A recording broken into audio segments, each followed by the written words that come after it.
Nimeshindwa kuvumilia. Jamani nyo. Fumanizi! Wedem, nakuomba nyanyuka uondoke. Ondoka. Kesi ya kufumaniwa unafanya mapenzi kwenye odi za wagonjwa hutaiweza hata kidogo. Nyanyuka uondoke. Daktari, mimi niko tayari kwa lolote mwaya. Mimi niko tayari kwa lolote lile. Hadi kieleweke leo. Mimi mwenyewe siwezi kuruhusu aondoke hapa kabla sijaidonyoa. Lazima niidonyoe. Waswahili wanasema hivi kwamba maji ukiyavulia nguo lazima uyaoge. Sasa ashumu kwamba mimi ndo maji yenyewe hayo ambayo ukiyavulia lazima uyaoge. Halafu huyu binti ndiye aliyeyavulia hayo maji. Sasa kashavua huyu, humuoni kashavua.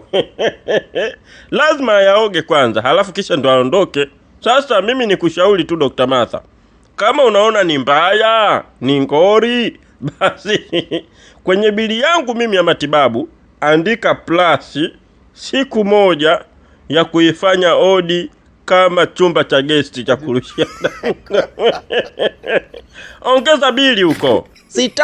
Sitaki mjomba Nchumali. Sina shida ya kuongeza bili. Sina shida. Hata ukitaka hizo bili zako unazodaiwa nikulipie mimi, nitalipa. Ninachokitaka huyu binti hapa atoke. Kinachoniuma mimi sio kuidonyolea humu kwenye odi. Mimi kinachoniuma ni kwamba roho yangu inaniuma. Mimi nakutaka. Mimi nakupenda wewe baba. Mimi nakupenda alafu unakuja kunifanyia ujinga wa namna hii. Sitaki huyu binti atoke. Wewe toka. Mimi humu kwa kweli sitoki, ni uweni. Fumanizi!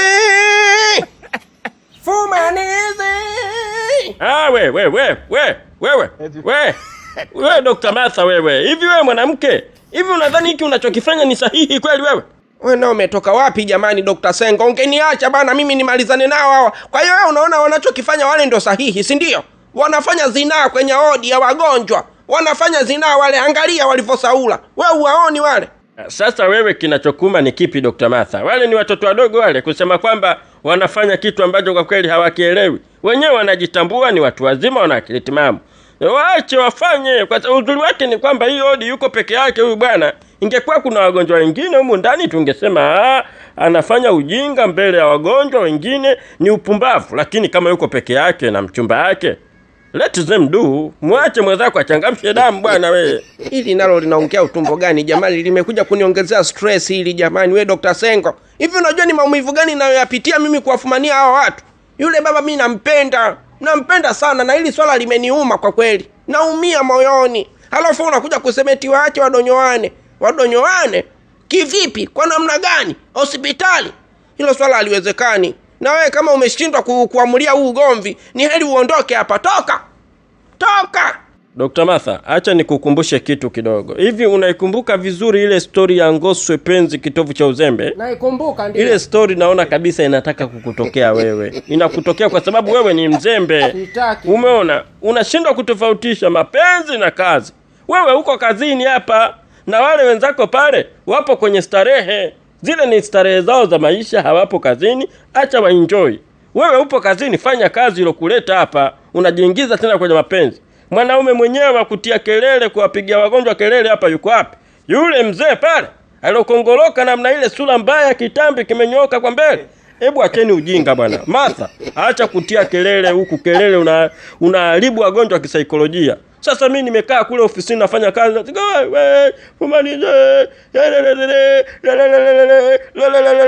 kuja huku kumbe fumanizi ya kipumbavu namna hii.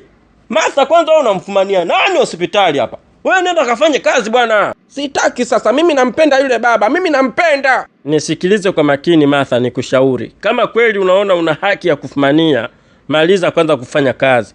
Maliza kazi, ukishamaliza rudi nyumbani, kabadilishe nguo za kazi, vaa nguo zako za nyumbani kama ni kijola kwa sababu ya kufumania, ndo uje tena hospitali uje utie hizi kelele, kwa sababu hizi kelele unazopiga zitakuharibia kibarua.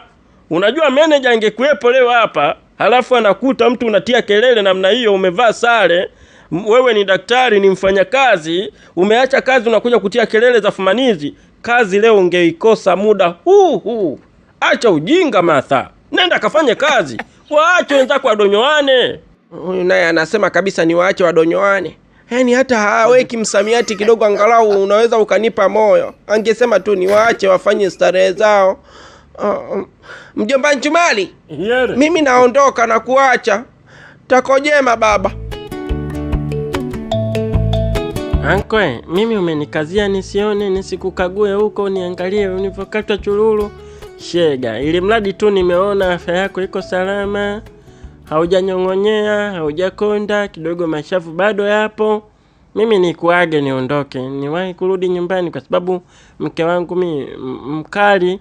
Nikichelewa kurudi nyumbani kasema atakuwa atanipa talaka, nitaachika. Si unajua mimi mwenzako nimeolewa tena.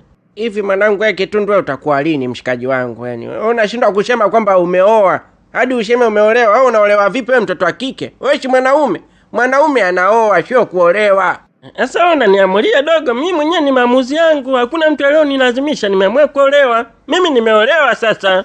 Haujaolewa, wewe umeoa brother. Hata kama huyo mwanamke sijui anakulea na kufanyaje, ila wewe mwanaume unaoa, sio unaolewa. Mwanaume siku zote anaoa, haijalishi kwamba maisha yako wewe ni magumu, unalelewa na jimama sijui na kufanyaje, lakini wewe yule umemuoa, sio kwamba yeye ndo kakuoa. Mwanaume anaoa. Sasa mimi nitakuwa mwanaume wa kwanza kuolewa, no comment. Haya, ngoja nikuache na hizo idea zako za kifatuma. Baadaye mwanangu, next time nikipata kaupenyo, wife akiniruhusu, mke wangu, basi nitakuja kukuona tena rafiki yangu. Pole kwa maradhi, ugue pole. Jitunze pia, usininishi mkonga kabla huo mkonga usionani kabla haujapona. Ukiudindisha hivi unakuwa unapata matatizo. Kaa vizuri, wewe ni mwaluko kabisa, mwali. Utulia hapa ndani, utuliweke tayari una kipala, hamna haja kunyolewa kipala. Ngoja nikuimbie tu wimbo wa kukuaga kama Kigonto mambo. Si unajua tena wewe mwali, lazima uimbiwe. Ai makisegese wapile mwana. Aye papaje digongo dimamiwa. Au makisegese wapile mwana. Aye papaje digongo dinamiwa. Au makisegese wapile mwana. Aye papaje digongo dinamiwa. Kwa heri. Hebu ngoja kwanza chacha. Huo wimbo una maana gani? Sina uhakika maana mimi naimbaga tu, lakini nahisi unamaanisha kwamba unamwambia nungunungu beba mtoto mgongoni huyo. Nungunungu anasema sasa mimi nitambebaje wakati mgongo wangu una miba? Hivyo. Aise, nimezipata taarifa zenu. Mmefanikiwa kumkata kizazi Shemtoi. Na huko mtaani sasa hivi mnaotajwa ni nyie tu. Saidi Jicho Nundu na Apollo Master wamemkata kizazi Shemtoi. Hadi nyimbo zimetolewa huko mtaani. Mmekuwa maarufu kinoma yani. Kila mtu anawasifia nyie tu. Dogo sijui alikuwa na dharau, wamemuonyesha cha mtema kuni, wamemnyoosha, wamemkata kizazi. Safi sana ise. Lakini mimi naona ni bora mngemuua kabisa moja kwa moja. Kwa sababu lile mnatengeneza bomu. Mngeua kabisa yule mtu kabisa atoeke.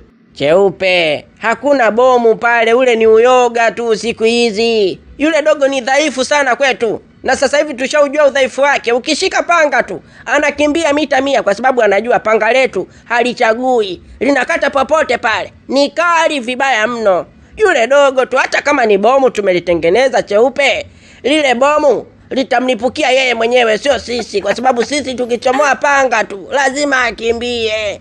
Anakimbia mpaka anatoa kinyesi. Cheupe, kwanza unadharau sana bosi wangu. Yaani mimi wakukupigia simu miskolo 20 haupokei?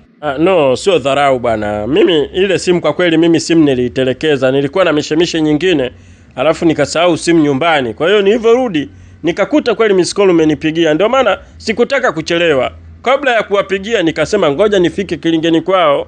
Sasa Cheupe, sisi tunataka pesa ili tukamalizie lile dili lako. Tayari kijana tushamlegeza, tumemkata hivyo kizazi, najua atakuwa anatuogopa sana saa hizi.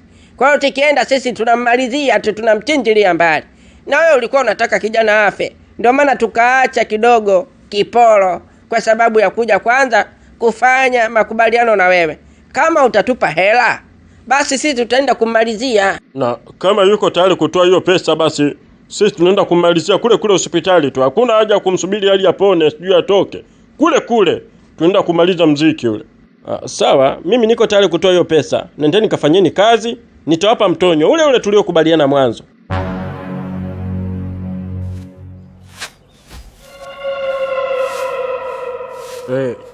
Chimba bado, chimba shimo refu. Nataka nishuhudie huyu bwana akiingia kwenye hilo shimo, tumfukie apotee kabisa kwenye ulimwengu wa dunia.